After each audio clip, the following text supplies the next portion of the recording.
үй шаман дендер сау. Сіздер инстаграмда кімге лайк басып жүргендеріңізді өздеріңіз біле жүріңіздер.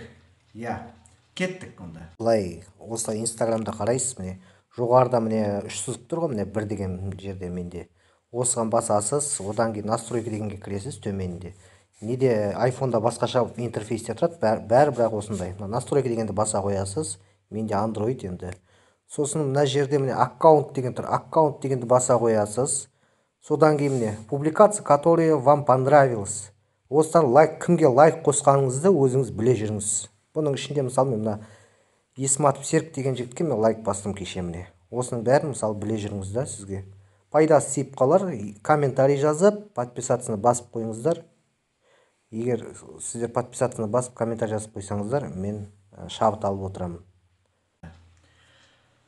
Видео ұнаса лайк басып, комментарий жазып, подписаться басып қойыңыздар. Қандай видеолар түсірейін, сол жөнінде де жазып қойыңыз. Мен шабыт алып, подписаться басып, 1000-ға жетсек, тіпті мен шабыт алып отырамын.